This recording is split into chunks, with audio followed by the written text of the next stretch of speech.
Hello दोस्तों, आज हम पढ़ने वाले हैं पहला चैप्टर साइंस का केमिकल रिएक्शन एंड इक्वेशन। इससे पहले की जो वीडियो बनाई है मैंने वो बेसिक क्लास के लिए था। अगर आपका बेसिक क्लियर नहीं है, basic clear in the sense जैसे कंपाउंड कैसे बनाते हैं, कंपाउंड को पढ़ते कैसे हैं, तो आप पिछली क्लास को देख सकते हैं। अगर आप जानते हैं, आपने 9th में पढ़ा हुआ है, तो आप इस वीडियो को देख सकते हैं। तो इस चैप्टर का नाम है हमारा केमिकल रिएक्शन एंड इक्वेशन। तो सबसे पहले हम बात करते हैं केमिकल रिएक्शन की।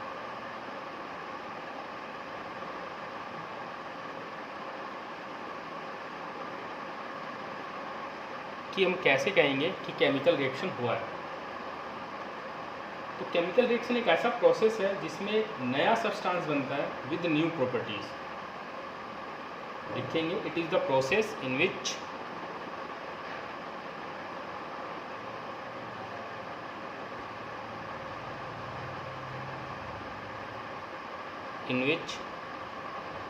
new substance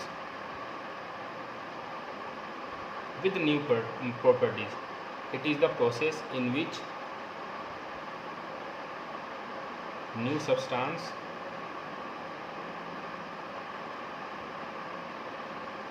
with new properties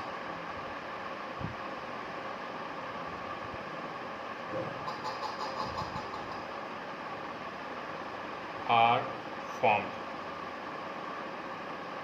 कहने का मतलब ये है, सपोज आपने देखा होगा जनरली अगर हम लाइफ में बात करते हैं, जब हम दूध को छोड़ देते हैं तो कुछ टाइम बाद क्या होता है, वो खट्टा हो जाता है, दूध फट जाता है। खट्टा होने का सेंस क्या है कि उसके अंदर रिएक्शन हुआ है। ठीक है, पहले फैट जो है वो बैक्टीरिया की प्रेजेंस में एसिड में कन्वर्ट हो गया।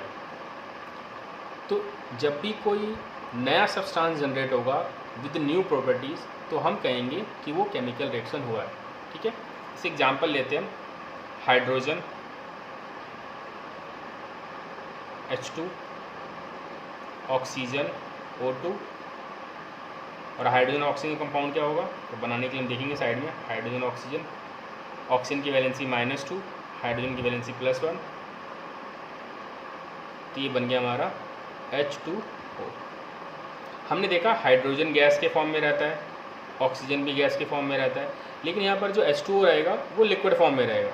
ठीक है, तो यहाँ पर नया सब्सटेंस जनरेट हुआ है, क्योंकि हम हाइड्रोजन को डायरेक्टली इनहेल नहीं कर सकते हैं। हाइड्रोजन हमारा एक फ्यूल की तरह यूज़ होता है, ऑक्सीजन को हम इनहेल करते हैं, लेकिन यहाँ पर जो वाटर बना है वो बिल्कुल ही न्यू प्रॉपर्टीज़, हम उसको पीने के लिए इस्तेमाल करते हैं। ठीक है, अगर हम हाइड्रोजन इनहेल करें बहुत ज़्यादा अमाउंट, हमारी बॉडी में बहुत ज़्यादा प्रॉब्लम क्रिएट हो सकता है, लेकिन वाटर लेते हैं तो वाटर से कोई इशू नहीं है। तो यहाँ पर एक नया सब्सटेंस बना है with new properties.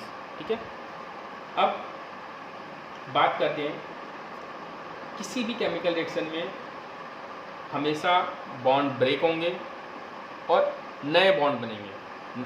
Bond break होने का मतलब ये है कि जैसे अगर मैं H2 है तो 2 हाइड्रोजन यहाँ पर, तो मैं इसको ऐसे दिखा रहा हूँ, ये 2 हाइड्रोजन, और इस ऑक्सीजन को दिखाने के लिए मैंने ऐसे 2 ऑक्सीजन लिए। ये आपस में एक फोर्स से अटैच है, उस फोर्स को हम बोलते हैं बॉन्ड। ठीक है, यहाँ पर भी ऑक्सीजन एक फोर्स से अटैच बोलेंगे हम, जो कि एक बॉन्ड है। ठीक है, आफ्टर रिएक्शन क्या होगा, अब इनके बीच में हाइड्रोजन के बीच में बॉन्डिंग थी, ऑक्सीजन के बीच में बॉन्डिंग थी।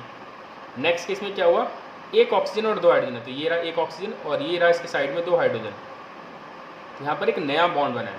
ठीक है, तो हमेशा याद रखना कि किसी भी केमिकल रिएक्शन में जो बॉन्ड होते हैं वो ओल्ड बॉन्ड ब्रेक होते हैं और न्यू बॉन्ड सेटअप होंगे। ठीक है, हमेशा बॉन्ड ब्रेकअप होगा और एक नया बॉन्ड जनरेट होगा।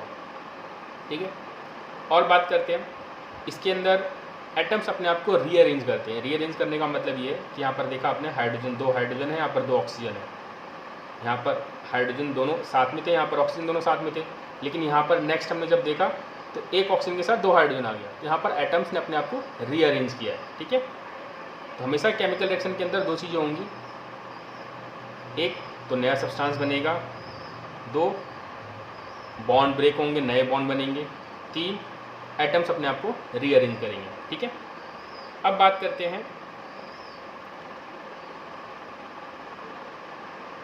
मैं इसमें लिख देता हूँ, रीअरेंजिंग ऑफ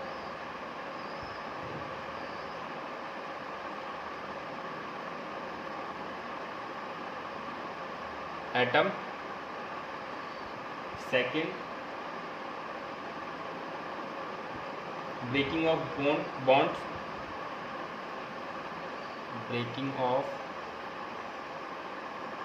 bonds,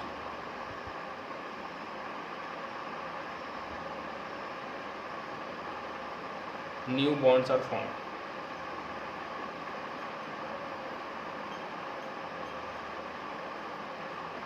अब किसके बॉन्ड ब्रेक होंगे और किसके बॉन्ड फॉर्म होंगे, फिर हम उस पर बात करते हैं। तो सबसे पहले हमें केमिकल रिएक्शन की डेफिनेशन पता चल गई, केमिकल रिएक्शन क्या होता है वो पता चल गया, ठीक है। अब ज़रा हम देखते हैं, इसको वापस से हम लिखते हैं एक बार।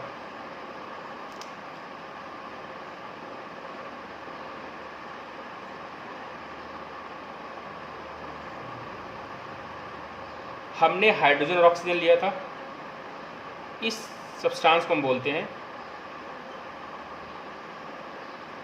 रिएक्टेंट, ठीक है, रिएक्टेंट्स। और ये हमारा क्या कहलाएगा, प्रोडक्ट। तो जो सब्सटेंस रिएक्शन में पार्टिसिपेट करेगा उस सब्सटेंस को हम बोलेंगे रिएक्टेंट। तो लिखेंगे the substance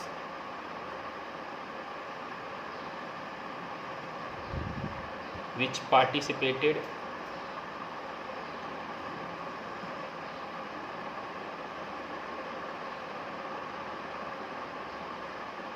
participated in chemical reaction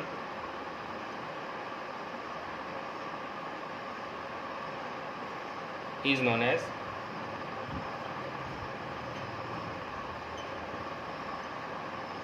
reactant। तो जो सब्सटेंस रिएक्शन में पार्टिसिपेट करेगा उस सब्सटेंस को हम बोलेंगे रिएक्टेंट। तो यहाँ पर हाइड्रोजन और ऑक्सीजन हमारा क्या है, रिएक्टेंट है, ठीक है। प्रोडक्ट क्या होगा,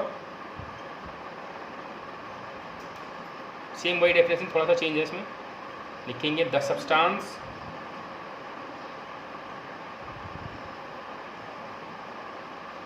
विच फॉर्म्ड,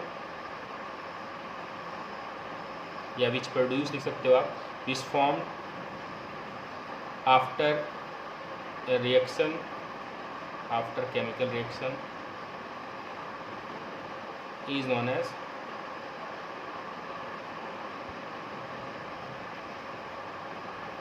प्रोडक्ट। तो हमने यहाँ पर दो चीज़ देख ली कि रिएक्टेंट क्या है और प्रोडक्ट क्या है। तो जो सब्सटेंस रिएक्शन में पार्टिसिपेट करता है उस सब्सटेंस को हम बोलते हैं रिएक्टेंट, और जो सब्सटेंस फॉर्म्ड होता है आफ्टर केमिकल रिएक्शन उसको हम बोलते हैं प्रोडक्ट। तो यहाँ पर हाइड्रोजन और ऑक्सीजन रिएक्टेंट थे और वाटर हमारा प्रोडक्ट था। तो एक चीज़ हमेशा याद रखना, रिएक्टेंट के जो बॉन्ड होते हैं ना वो ब्रेक होते हैं और प्रोडक्ट के बॉन्ड फॉर्म्ड होते हैं, ठीक है। हमेशा किसी भी केमिकल रिएक्शन में रिएक्टेंट के बॉन्ड ब्रेक डाउन होंगे और प्रोडक्ट के बॉन्ड फॉर्म्ड होंगे, ठीक है।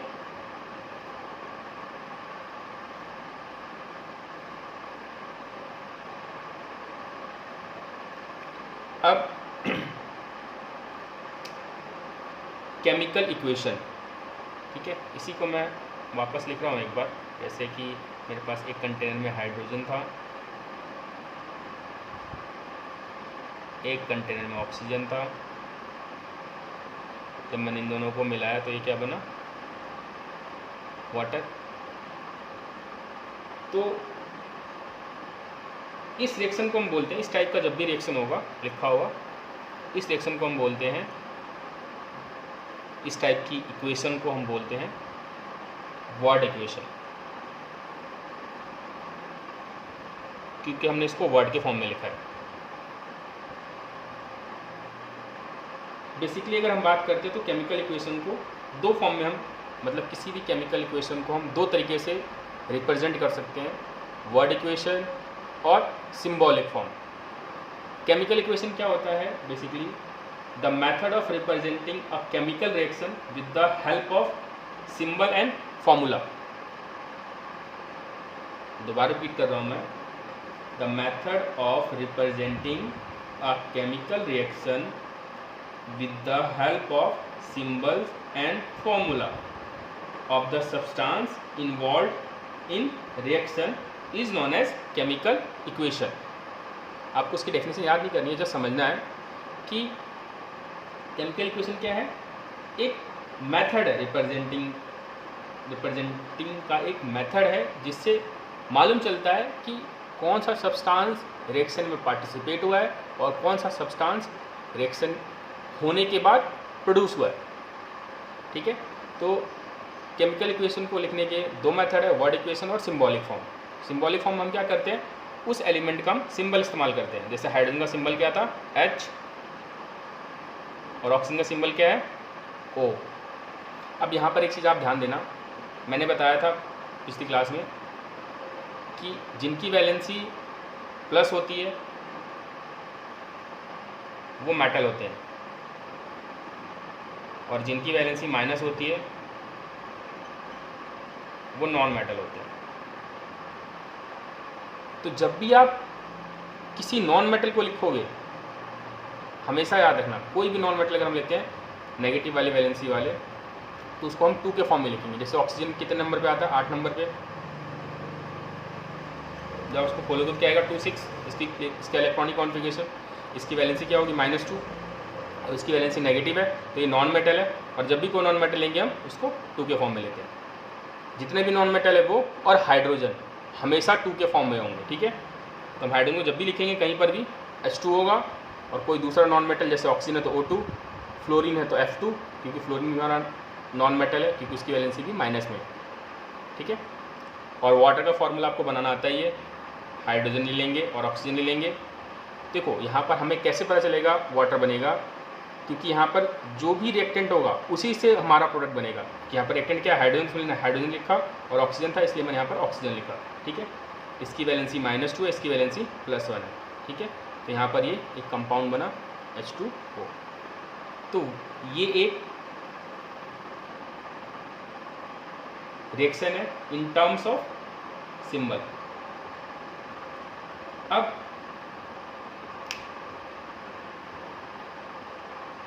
मैं इसी एग्जाम्पल को दोबारा से ले रहा हूँ।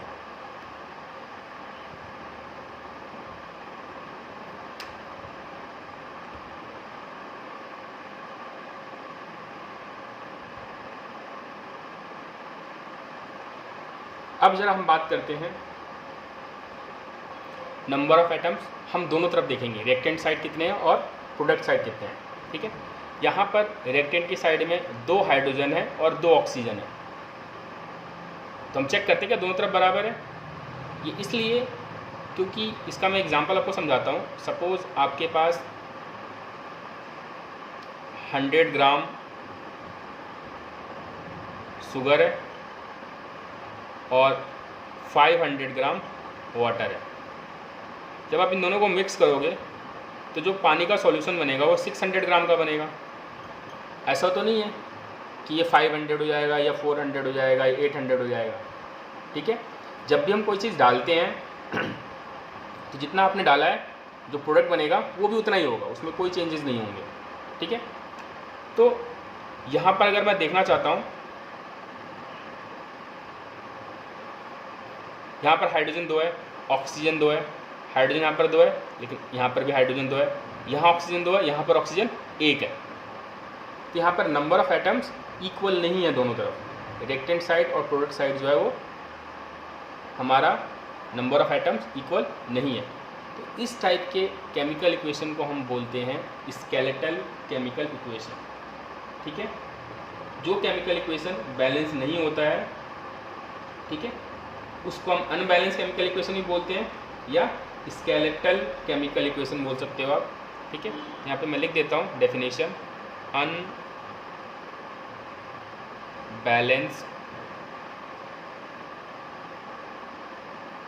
Chemical equation. तो लिखेंगे the chemical equation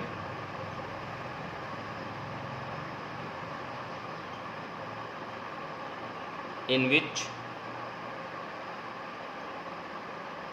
the number of atoms in reactant and product are not equal, those type of chemical equation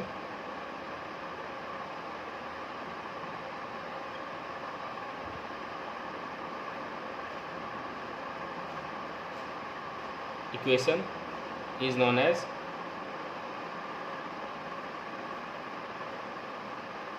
unbalanced chemical equation। इसी को हम स्केलेटल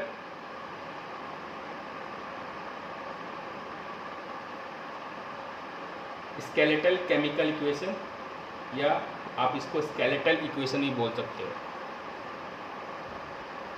दोबारा रिपीट कर दे रहा हूँ, आपको जैसा लगे वैसा आप बना सकते हो, लेकिन इसमें आप हमेशा याद रखना डेफिनेशन जो मैंने इसमें इंपॉर्टेंट टर्म बताया, important term in the sense ये word number of items in reactant और प्रोडक्ट वो इक्वल नहीं होना चाहिए। बाकी आप अपनी तरफ से कुछ भी दिस दैट जो भी ऐड करके आपको डेफिनेशन बनाना आप बना सकते हो, ठीक है। बस उसमें जरूर लिखेंगे कि number of items in reactant side and product side are not equal, ठीक है। This type of chemical equation is known as unbalance chemical equation, ठीक है। अब बात करते हैं कि इसको बैलेंस करने की ज़रूरत क्यों है।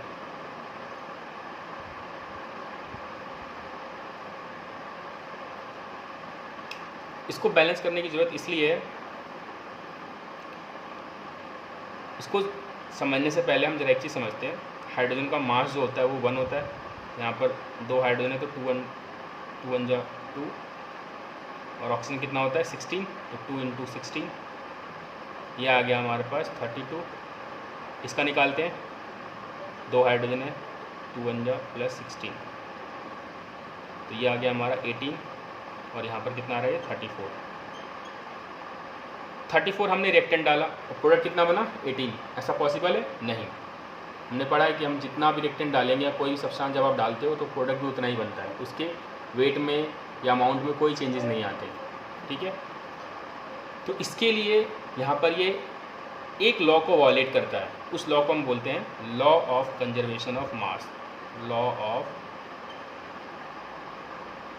कंजर्वेशन ऑफ मास। इस लॉ के अकॉर्डिंग ये कहता है जहाँ पर भी कंजर्वेशन वर्ड रहता है ना, तो वहाँ कहने का सेंस ये बोलता है कि वो चीज़ डिस्ट्रॉय नहीं हो रही है और क्रिएट भी नहीं हो रही है। कहने का मतलब अगर आपने 100 ग्राम कोई चीज़ डाला तो प्रोडक्ट भी 100 ग्राम ही बनेगा। ऐसे नहीं 100 डाला और 90 बना, या 100 डाला और 200 बन गया, ठीक है। तो कोई चीज़ क्रिएट भी नहीं होती है और डिस्ट्रॉय भी नहीं होती है, जितना है उतना ही रहेगा। यहाँ पर लिखेंगे हम, इट स्टेट्स दैट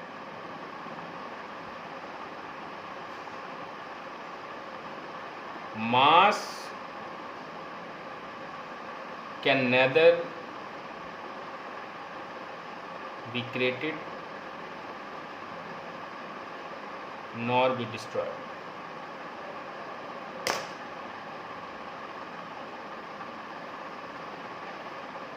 इसका मतलब क्या हुआ? It means mass of reactant is always equal to the mass of product।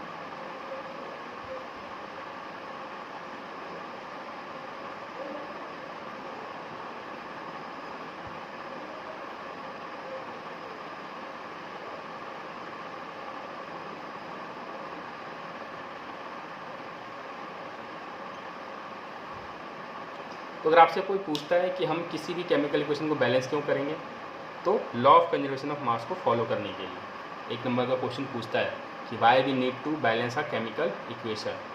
लिखेंगे to follow the law of conservation of मास।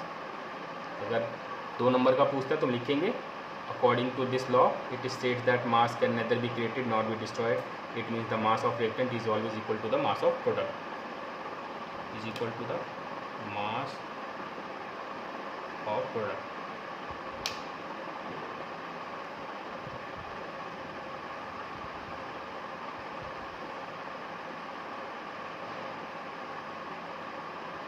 अब एक एग्जांपल लेते हैं, जैसे कि मैग्नीशियम रिबन को जब हम बर्न करते हैं, देखो कोई भी चीज़ जब बर्न होता है तो किसकी प्रेजेंस में बर्न होगा, ऑक्सीजन की प्रेजेंस में, ऑक्सीजन तो रहेगा ही। यहाँ पर मैं मैग्नीशियम को Mg और ऑक्सीजन है O। अब मैग्नीशियम जो है वो हमारा मेटल है, क्यों? क्योंकि मैग्नीशियम 12 नंबर पे है। जब आपकी कॉन्फिगरेशन निकालोगे तो 2 8 2, इसकी वैलेंसी क्या आएगी +2, क्योंकि ये 2 इलेक्ट्रॉन लूज़ करेगा। दोबारा बता दे रहा हूँ कि यहाँ पर जब भी 4 से नीचे नंबर रहता है वो इलेक्ट्रॉन लूज़ करता है, और जब भी लूज़ करता है तो हम साइन क्या लेते हैं, पॉजिटिव। तो पॉजिटिव वैलेंसी वाले जितने भी एलिमेंट या एटम होंगे वो क्या कहलाएंगे, मेटल। इसका मतलब ये मेटल है। मेटल को हमेशा हम सिंगल फॉर्म में लिखते हैं, इसके साथ कभी भी 2 नहीं आएगा, ठीक है ना। अब बात करते हैं ऑक्सीजन की। ऑक्सीजन कितने नंबर पे है, 8 नंबर पे है, तो ये आ गया 2 और 6। अब इसको ये 4 से ऊपर है तो ये इलेक्ट्रॉन लेगा, कितने इलेक्ट्रॉन लेगा, क्योंकि इस सेल में 8 इलेक्ट्रॉन चाहिए तो ये 2 इलेक्ट्रॉन लेगा, इसलिए इसकी वैलेंसी क्या होगी, -2, ठीक है। तो ये नॉन मेटल है, नॉन मेटल को हमेशा हम 2 के फॉर्म में लिखते हैं, ठीक है। तो मैग्नीशियम और ऑक्सीजन आपने लिख लिया इन टर्म्स ऑफ सिंबल। अब कंपाउंड देखो आपने डाला क्या, मैग्नीशियम डाला है और ऑक्सीजन डाला है, तो मैग्नीशियम और ऑक्सीजन का ही कंपाउंड बनेगा, ठीक है। तो हम बनाते हैं, मैग्नीशियम की वैलेंसी +2 है, ऑक्सीजन की वैलेंसी -2 है, तो ये क्या बनेगा, Mg2O2। अब मैंने बताया था कि यहाँ पर भी 2 है, यहाँ पर भी 2 है, तो कॉमन निकाल सकते हो, तो आ जाएगा क्या, MgO। हम यहाँ पर लिख देंगे MgO। अब इसको रीड क्या करेंगे, मैंने बताया था कि पहले एलिमेंट को हम पूरा पढ़ते हैं तो उसका क्या होगा, मैग्नीशियम, और जो सेकंड एलिमेंट होता है या सेकंड एटम होता है उसके अंदर हम ID ऐड करके पढ़ते हैं, तो इसका नाम होगा मैग्नीशियम और इसका नाम हो जाएगा ऑक्साइड, यानी मैग्नीशियम ऑक्साइड, ठीक है। तो आपने जब मैग्नीशियम को ऑक्सीजन के साथ रिएक्ट कराया तो क्या बना ये, मैग्नीशियम ऑक्साइड।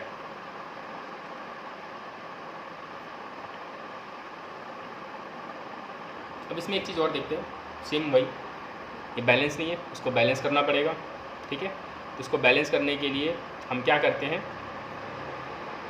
काउंट करते हैं। एक मैग्नीशियम है, यहाँ पे भी एक मैग्नीशियम है, यहाँ ऑक्सीजन कितना है, 2। तो आप यहाँ 2 कभी भी नहीं लगा सकते हो, इधर नंबर कभी भी नहीं लगाएंगे, क्योंकि जैसे आप यहाँ लगाओगे कंपाउंड ही चेंज हो जाएगा, ठीक है। जो भी आप नंबर के साथ बैलेंसिंग करोगे वो इसके फ्रंट में, यानी हमने 2 से इसको मल्टीप्लाई कर दिया। अब मैग्नीशियम 1 है, मैं दोबारा समझा दे रहा हूँ, एक मैग्नीशियम था, यहाँ भी एक मैग्नीशियम था, यहाँ 2 ऑक्सीजन था, यहाँ पर 1 ऑक्सीजन है, तो हमने ऑक्सीजन को बैलेंस करने के लिए हमने यहाँ पर क्या किया, 2 से मल्टीप्लाई कर दिया। जैसे ही 2 से मल्टीप्लाई किया, मैग्नीशियम भी अब कितना हो गया, 2, तो हम इसे यहाँ भी 2 से मल्टीप्लाई कर दें। अब दोनों तरफ हमारे नंबर ऑफ एटम्स इक्वल हो गए, तो इस टाइप के केमिकल इक्वेशन को हम बोलते हैं balance chemical equation. Balance chemical equation क्या है, the chemical equation in which the number of, same पीछे वाली डेफिनेशन है उसी में मैं लिख के बता रहा हूँ, ठीक है ना। The chemical equation in which the number of atoms of reactant is equal to the number of atoms of product is known as balance chemical equation. उसमें नॉट था, इसमें होगा, ठीक है ना, उसमें इक्वल नहीं था, इसमें इक्वल होगा, बस यही डेफिनेशन हम ऐड कर देंगे, ठीक है। अब इस पर क्वेश्चन बनता है कि मैग्नीशियम रिबन को जब आप बर्न करते हो तो क्या होगा, तो मैग्नीशियम रिबन जब भी बर्न होगा मैग्नीशियम ऑक्साइड बनाएगा, ठीक है। और इस मैग्नीशियम ऑक्साइड का जो कलर होता है वो वाइट होता है।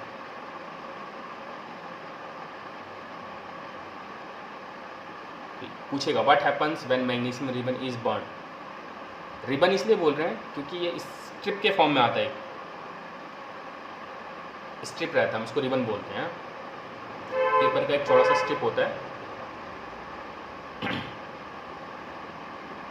अब पूछेगा आपसे क्वेश्चन कि what happens when magnesium ribbon is burn, तो लिखेंगे when magnesium ribbon is burn in the presence of oxygen to give magnesium oxide या to give white powder which is known as magnesium oxide, ठीक है। अब इस ribbon को, हमारे पास 2 ribbon है, एक रिबन बहुत टाइम से एक कंटेनर के अंदर बंद था, ए रिबन है, और एक रिबन ऐसे एनवायरनमेंट में छोड़ रखा हमने। अब हमने दोनों रिबन को उठाया, ठीक है, ये ओपन था, सॉरी ये एक कंटेनर के अंदर था, क्लोज कंटेनर में, मैं इसका डायग्राम ही बना देता हूँ सबसे बढ़िया। ये कंटेनर है,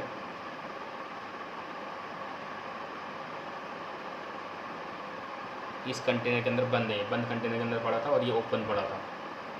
जब मैंने इसको निकाला बाहर और इसको भी साथ में ले, दोनों को मैंने बर्न करने की कोशिश की, तो मैं देखता हूँ कि ये तो इजीली बर्न हो जाएगा, लेकिन ये बर्न नहीं होता है, ठीक है। ऐसा क्यों? ऐसा इसलिए क्योंकि मैग्नीशियम जो होता है ना, वो बहुत ही ज़्यादा रिएक्टिव होता है। जब आप मैग्नीशियम रिबन को अच्छे एनवायरनमेंट में छोड़ दोगे तो वो क्या करेगा, एनवायरनमेंट में जितना भी ऑक्सीजन मौजूद है, ऑक्सीजन है या कार्बन डाइऑक्साइड है, उसके साथ रिएक्ट करके कंपाउंड जनरेट करेगा जो कि स्टेबल होगा। और जब कोई चीज़ स्टेबल हो जाता है तो रिएक्ट ही नहीं करता किसी के साथ। तो अगर ये ऑक्सीजन के साथ रिएक्ट कर जाता है, एनवायरनमेंट आपने छोड़ दिया, तो क्या होगा, जो ऊपर वाली सबसे ऊपर वाली लेयर होगी, फर्स्ट वाली जो लेयर होगी, सबसे ऊपरी वाली लेयर, वो क्या होगी, ऑक्सीजन के साथ रिएक्ट करके क्या बना देगी, मैग्नीशियम ऑक्साइड। और मैग्नीशियम ऑक्साइड ऑलरेडी स्टेबल है, कंपाउंड बन चुका है वो, तो जब आप ऑक्सीजन के साथ रिएक्ट कराओगे तो रिएक्ट ही नहीं करेगा। अगर यही चीज़ कार्बन डाइऑक्साइड के कांटेक्ट में आएगा तो क्या बना देगा, मैग्नीशियम कार्बोनेट। तो मैग्नीशियम कार्बोनेट का फॉर्मूला बनाने के लिए आपको magnesium Mg, carbonate CO3, carbonate की वैलेंसी -2, इसकी वैलेंसी +2, क्या जाएगा ये Mg2CO3 का 2। हमने देखा दोनों में 2 कॉमन है, तो ये आ जाएगा MgCO3। तो अगर ये CO2 के साथ रिएक्ट करता है तो ये बनाएगा मैग्नीशियम कार्बोनेट। आप इन दोनों में से कुछ भी याद कर सकते हो। पूछेगा why we need to clean a magnesium ribbon before burning with sand paper. मतलब कहने का मतलब ये है कि आपके पास मैग्नीशियम रिबन है, उसको बर्न करने से पहले हम सैंड पेपर से रब करते हैं। क्यों रब करते हैं? तो लिखेंगे magnesium is very reactive element which is react with oxygen present in environment to produce magnesium oxide which is stable in nature which prevent from burning। ठीक है, अब वो कंपाउंड बन चुका तो उसको जलने नहीं देगा। That's why we remove the layer by using sand paper. हम उस लेयर, मैग्नीशियम रिबन की जो लेयर बनी है उस लेयर को हम हटाएंगे, और जैसे आप उस लेयर को हटाओगे सैंड पेपर से रब करके, ठीक है, तो वो वापस फिर बर्न करना चालू कर देगा।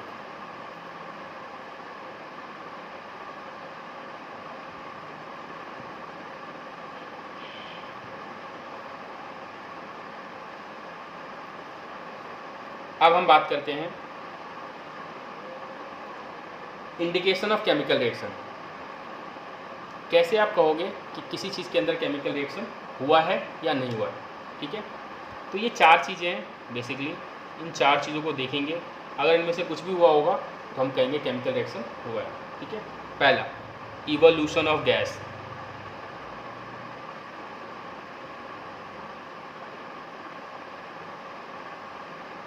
इवोल्यूशन ऑफ गैस का मतलब ये है कि मैंने क्या किया, एक रिएक्टेंट A और B दोनों को आपस में मिक्स किया, ठीक है, और जैसे ही मिक्स किया,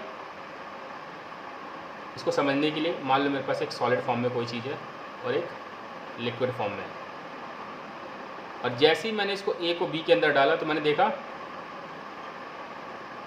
कि इसके अंदर से बबलिंग हो रही है, इसके अंदर से बबल्स निकल रहे हैं।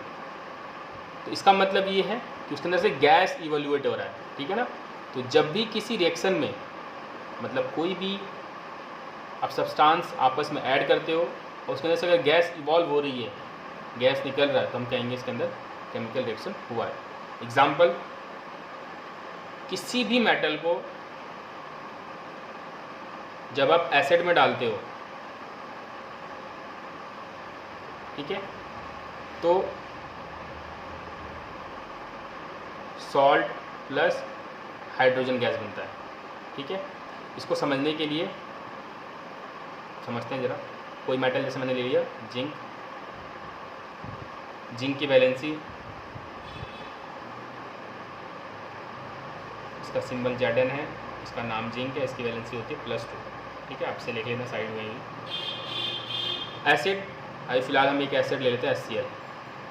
ठीक है, ये क्या है, इसका जब हम चैप्टर पढ़ेंगे एसिड बेस तब हम इसमें देखेंगे। ठीक है ना, तो हमने एक एसिड ले लिया HCl। अभी आपको बस एक चीज़ ध्यान रखना है कि ये मेटल है और ये एसिड की जगह हमने एक HCl लिया कंपाउंड। ठीक है, हाइड्रोजन क्लोराइड या हाइड्रोक्लोरिक एसिड बोलते हैं, सॉल्ट और हाइड्रोजन। ठीक है, हाइड्रोजन आपने लिख दिया। अब देखो ये प्लस है इसकी वैलेंसी, क्लोरीन की वैलेंसी, क्लोरीन 17 नंबर पे है, इसकी वैलेंसी हमारी -1 है, इसकी वैलेंसी माइनस है, इसकी वैलेंसी प्लस है। तो अब ये प्लस वाला है, वो प्लस वाले को ही रिप्लेस करेगा, यानी जिंक जो है हाइड्रोजन को हटा देगा और ये बन जाएगा जिंक क्लोराइड। ठीक है, और हाइड्रोजन। फिलहाल आपको इन रिएक्शंस पे ध्यान नहीं देना है। ठीक है, रिएक्शंस लिखना मैं बताऊंगा अभी जब हम चालू करेंगे। फिलहाल बस हमें इसके अंदर बस एक ही चीज़ ध्यान देना है कि हमने 2 रिएक्टेंट को जब डाला तो इसके अंदर से हाइड्रोजन गैस इवॉल्व हुआ। ठीक है, तो जब भी हम किसी सब्सटेंस को आपस में मिक्स कर रहे हैं उसके अंदर से अगर कोई गैस निकल रही है तो वो केमिकल रिएक्शन कहलाएगा। ठीक है, जब भी किसी चीज़ से गैस इवैल्यूएट होगा वो केमिकल रिएक्शन कहलाएगा। उसके बाद है सेकंड, चेंज इन कलर।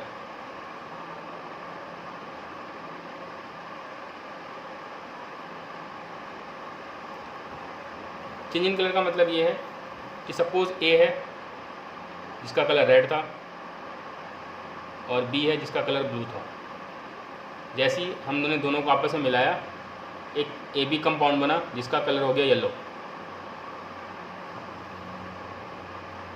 तो हम कहेंगे इसके अंदर रिएक्शन हुआ, क्योंकि उसमें कलर चेंज हो गया। ठीक है, इसका एक एग्जांपल है, आपको एग्जांपल अभी याद नहीं करना, मैं जैसे एग्जांपल से बता रहा हूँ। कॉपर को जब हम ऑक्सीजन में डालते हैं तो बनता है कॉपर ऑक्साइड, ये होता है ब्राउन, और कॉपर ऑक्साइड होता है ब्लैक। तो पहले ब्राउन था, बाद में ब्लैक हो गया। ठीक है, तो जब भी किसी चीज़ में कलर चेंज होगा हम कहेंगे उसके अंदर केमिकल रिएक्शन हुआ है। दोबारा बोल रहा हूँ, आपको अभी रिएक्शंस पे ध्यान नहीं देना है, आपको बस इन चीज़ों पे ध्यान देना है जो मैं ये समझा रहा हूँ ऊपर ऊपर। ठीक है ना, कलर में चेंज होना, गैस निकलना, तब हम कहेंगे कि केमिकल रिएक्शन हुआ है। ठीक है, हम इन रिएक्शन पे बात करेंगे। ठीक है, third, change in temperature. Change in temperature में सपोज हमारे पास कोई A था और एक कोई B था। जैसे ही A को B के अंदर डाला हमने, ठीक है, इसको जैसे हमने इसके अंदर डाला तो कुछ टाइम बाद देखता हूँ मैं कि कंटेनर गर्म हो गया, या ठंडा हो गया। ठीक है, मतलब पहले जो टेम्परेचर था वो टेम्परेचर नहीं रहा। ठीक है, तो जब भी टेम्परेचर में कोई चेंजेस आएंगे तब भी हम कहेंगे कि रिएक्शन हुआ है। ठीक है, एग्जाम्पल जैसे हम वाइट वॉशिंग के लिए चूना जब पानी के अंदर डालते हैं तो कंटेनर बहुत गर्म हो जाता है। ठीक है, तो जब भी किसी 2 सब्सटेंस को आप मिला रहे हो और वो कुछ टाइम बाद अगर उसके टेम्परेचर में चेंज आ रहा है, हो सकता है वो ठंडा हो जाए या हो सकता है वो गर्म हो जाए। ठीक है, तो हम कहेंगे उसके अंदर केमिकल रिएक्शन हुआ है। ठीक है, ये हमारा थर्ड था। थर्ड के बाद है हमारा fourth, change in state.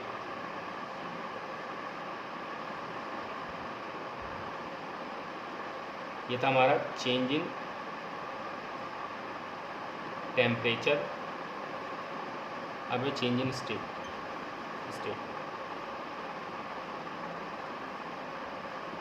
Change in state में क्या होगा, सपोज ये A सब्सटेंस था कोई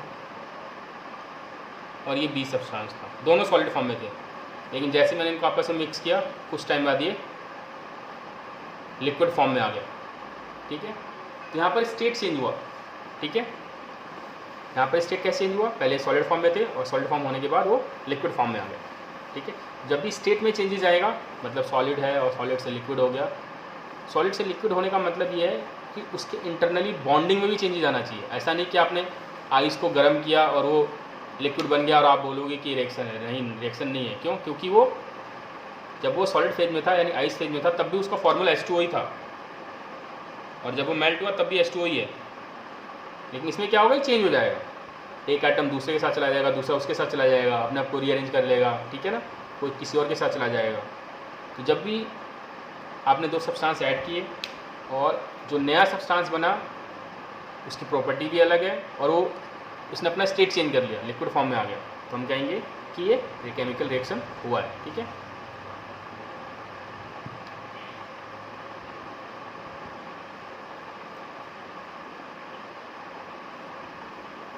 अब जरा हम कुछ रिएक्शंस की बात कर लेते हैं एक बार। सबसे पहले अगर कोई रिएक्शन लिखा आपके पास, जैसे मान लो सोडियम है, सोडियम को हमने क्लोरीन के अंदर डाला, ठीक है, सोडियम हमारा मेटल है, उसको हम Na लिखेंगे, क्लोरीन हमारा नॉन मेटल है क्योंकि उसकी वैलेंसी -1 है, तो इसलिए हम उसको 2 के फॉर्म में लिखेंगे। अभी हम इसका कंपाउंड बना के देखेंगे। इसको आप NaCl2 गलती से ही मत लिख देना, कहीं आप NaCl2 लिख दो गलत हो जाएगा ये, ठीक है। आप बना के देखोगे साइड में इसका फॉर्मूला क्या बन रहा है, Na और Cl, क्योंकि सोडियम और क्लोरीन ही मौजूद है और कोई चीज़ मौजूद नहीं है, ठीक है। क्लोरीन की वैलेंसी -1, इसकी वैलेंसी +1, आपको वैलेंसी अच्छे से याद होनी चाहिए, ठीक है। यहाँ पर जो कंपाउंड बना वो क्या बना, NaCl, ठीक है, तो हम यहाँ पर NaCl लिखेंगे, ठीक है। तो सोडियम और क्लोरीन ने मिलकर सोडियम क्लोराइड दिया, ठीक है। अब इसे हम रिएक्टेंट बोलते हैं, इसे प्रोडक्ट बोलते हैं। कभी कभी रिएक्टेंट या प्रोडक्ट की साइड में ऐसे सिंबॉलिक रिप्रेजेंटेशन होगा, जैसे मान लेते हैं हम ऐसे लिखा है यहाँ पर, सोडियम के बगल में S लिखा हुआ है, या इसी सोडियम के बगल में अगर L लिखा हुआ है, या इसी सोडियम के बगल में G लिखा हुआ है, या इसी सोडियम के बगल में AQ लिखा हुआ है। S का मतलब ये है कि सोडियम को आपने सॉलिड फेज में लिया है, सोडियम को आपने सॉलिड फेज में लिया है, सॉलिड फेज में मतलब सॉलिड फॉर्म में लिया है, ठीक है ना। L का मतलब ये है कि आपने सोडियम को लिक्विड बना के लिया, ठीक है ना, यहाँ पर ये लिक्विड के फॉर्म में है। G का मतलब ये कि ये गैस के फॉर्म में अपने सोडियम लिया, सोडियम को आपने गर्म किया, गैस बन गया, उसको आपने एक बीकर में भर दिया, ठीक है, उसके बाद आप रिएक्शन करा रहे हैं। AQ का मतलब यही होता है, AQ का मतलब है एक्वस फॉर्म। एक्वस फॉर्म का मतलब है कि जब भी AQ लिखा होगा इसका मतलब वो चीज़ वाटर के साथ मौजूद होगी, यानी Na किसके साथ मौजूद है, वाटर में, ठीक है। Na और H2 का आपने सॉल्यूशन बनाया, उसके बाद लिया आपने। दोबारा बता देता हूँ, AQ का मतलब ये कि वो चीज़ के अंदर पानी मौजूद है, यानी वाटर मौजूद है, ठीक है। तो ये साइड में हमारा फेज रिप्रेजेंट करता है कि आपने जो सब्सटेंस लिया वो किस फॉर्म में लिया।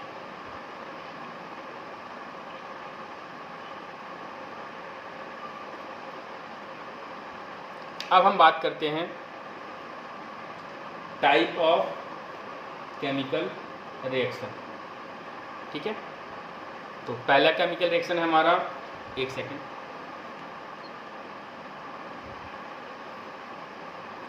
पहला केमिकल रिएक्शन है हमारा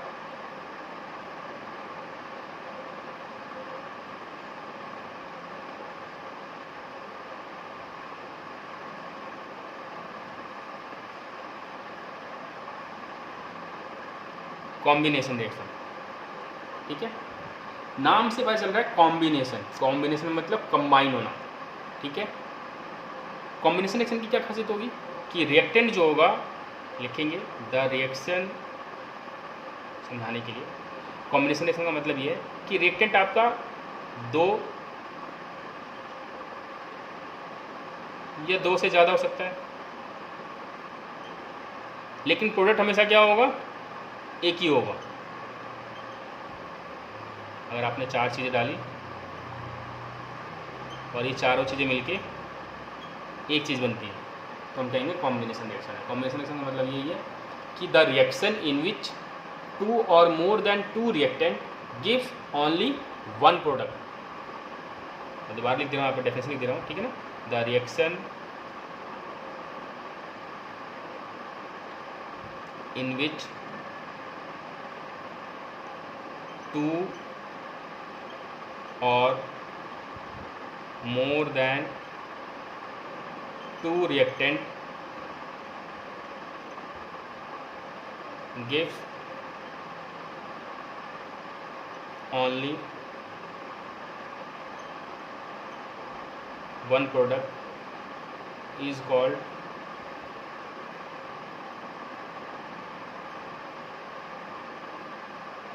कॉम्बिनेशन रिएक्शन। ठीक है, तो वो रिएक्शन जिसके अंदर टू और मोर देन टू रिएक्टेंट होंगे लेकिन प्रोडक्ट हमेशा क्या होगा, एक ही होगा, उस रिएक्शन को हम क्या बोलेंगे, कॉम्बिनेशन रिएक्शन। ठीक है, तो एक एग्जांपल मैं दिखा देता हूँ यहाँ पर।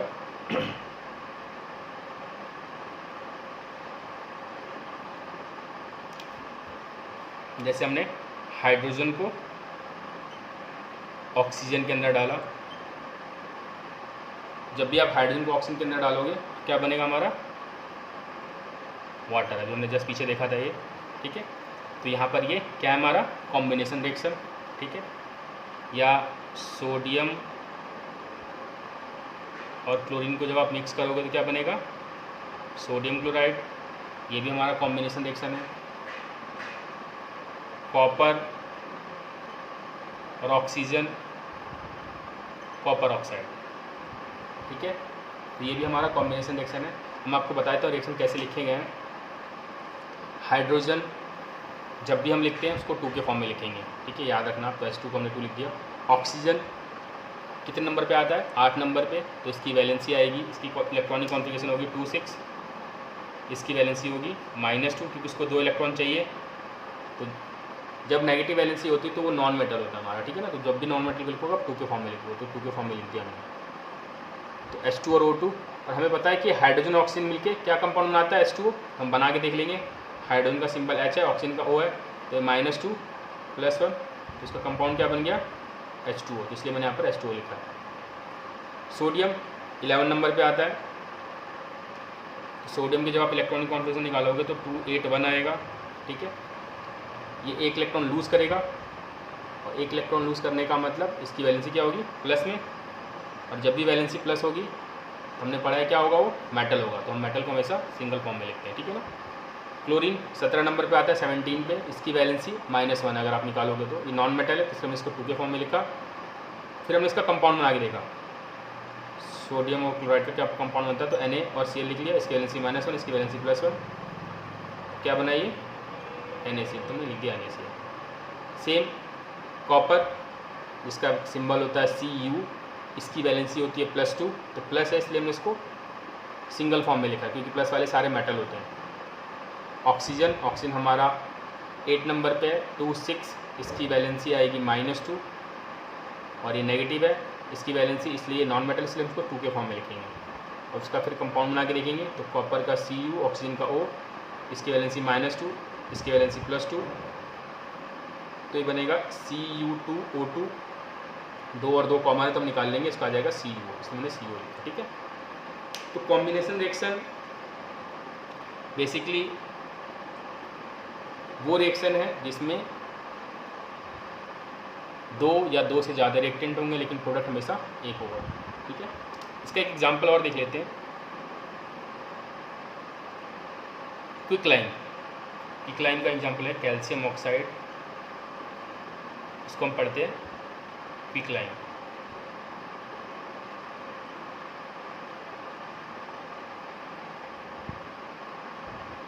इसको जब आप वाटर में डालोगे, क्विकलाइन को जब भी हम वाटर में डालते हैं तो बनता है ये कैल्शियम हाइड्रोक्साइड। ठीक है, आपको याद रखना पड़ेगा ये कैल्शियम हाइड्रोक्साइड, और कैल्शियम हाइड्रोक्साइड का फॉर्मूला बनाने के लिए कैल्शियम का Ca, हाइड्रोक्साइड का OH।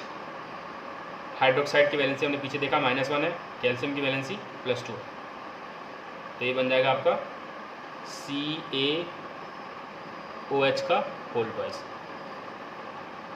ठीक है, तो ये कॉम्बिनेशन रिएक्शन है, और इसमें बहुत ज़्यादा अमाउंट में हीट भी निकलता है। ठीक है, तो ये कॉम्बिनेशन रिएक्शन हो गया। इस रिएक्शन को आप बहुत ज़रूरी है याद करना, क्योंकि मैं इंट्रेंस बोल रहा हूँ, मैं एग्ज़ाम वगैरह में पूछता है। ठीक है, इसका कॉमन नेम है क्विकलाइन, इसका कॉमन नेम है slaked lime, SLAKED। Quick lime को हम कैल्शियम ऑक्साइड बोलते हैं और स्लेक लाइम को हम कैल्शियम हाइड्रोक्साइड बोलते हैं। ठीक है,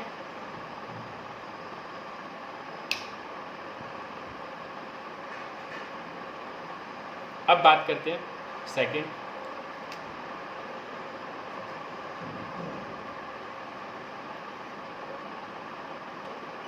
डीकम्पोजिशन रिएक्शन।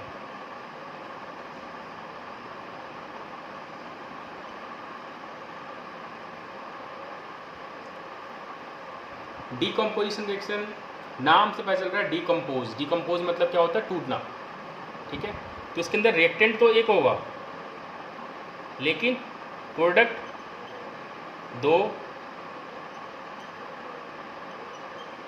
या दो से ज़्यादा हो सकते हैं।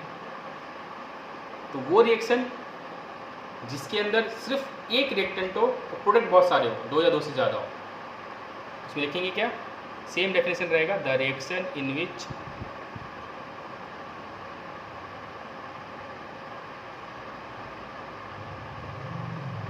सिंगल रिएक्टेंट, क्योंकि यहाँ पर रिएक्टेंट एक ही है, गिव्स टू और more than two product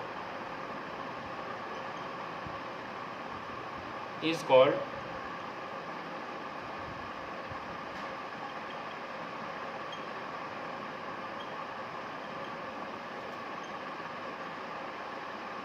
decomposition reaction. ठीक है, तो इसका एग्जांपल, जैसे आप वाटर को इलेक्ट्रोलाइसिस करोगे, इलेक्ट्रोलाइसिस मतलब इलेक्ट्रिसिटी पास करोगे तो हाइड्रोजन और ऑक्सीजन में टूट जाएगा। ठीक है, अभी हम रिएक्शन के ऊपर नहीं जा रहे हैं, मुझे समझना है रिएक्शन कैसे लिखना, मैं समझाऊंगा आपको। फिर कॉपर कार्बोनेट को जब आप हीट करोगे तो कॉपर ऑक्साइड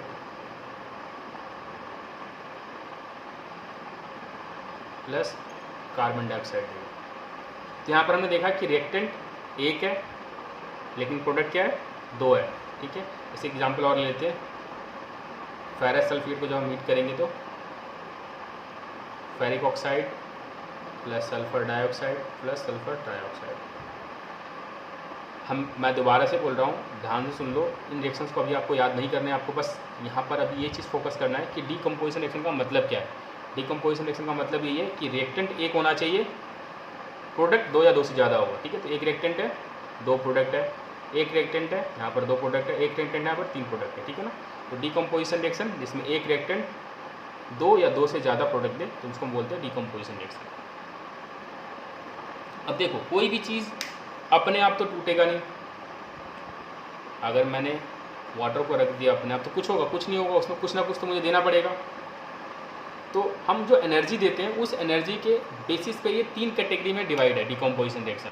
ठीक है, पहला है thermal decomposition,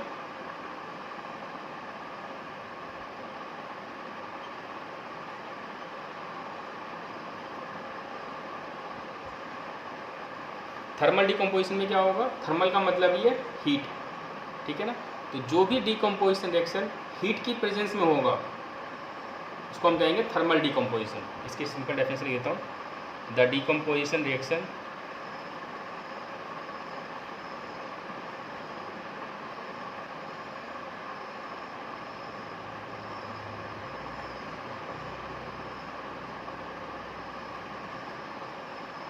occurred in the presence of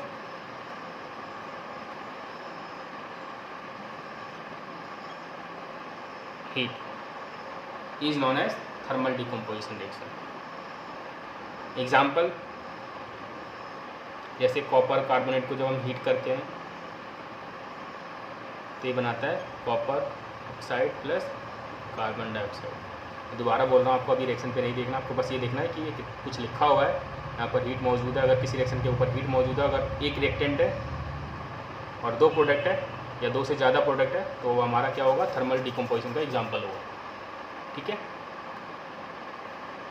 इसके बाद हम बात करते हैं थर्मल के बाद, क्योंकि यहाँ पर हमने एनर्जी हीट के फॉर्म में दिया। अगर एनर्जी लाइट के फॉर्म में होगा, सनलाइट के फॉर्म में होगा, तो उसको हम बोलेंगे photo lytic decomposition,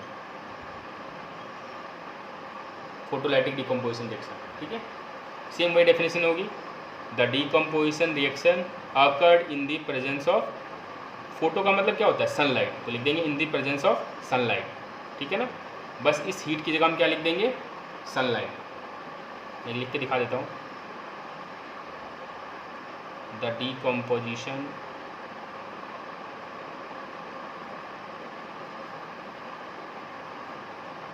reaction occurred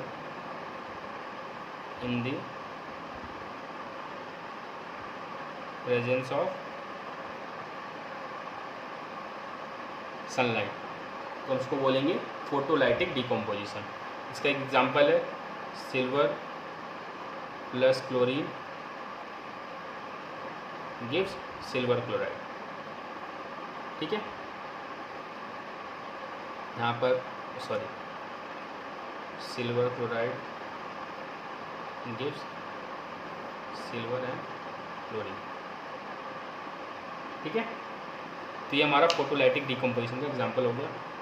अब एक और देख लेते हैं, इलेक्ट्रिक डिकम्पोजिशन।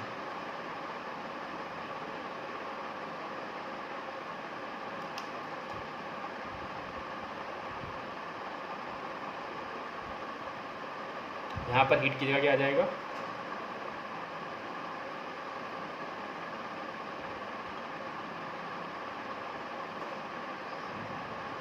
इलेक्ट्रिक डिकम्पोजिशन, यहाँ पर आ जाएगा इलेक्ट्रिसिटी।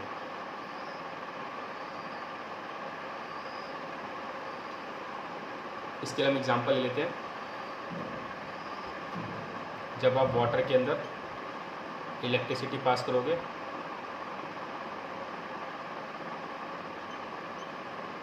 तो हमारा हाइड्रोजन और ऑक्सीजन में कन्वर्ट हो जाएगा। ठीक है, तो electric decomposition, the decomposition reaction occurred in the presence of electricity is known as electric decomposition. तो इसी के साथ आज की क्लास हमारी ख़त्म होती है।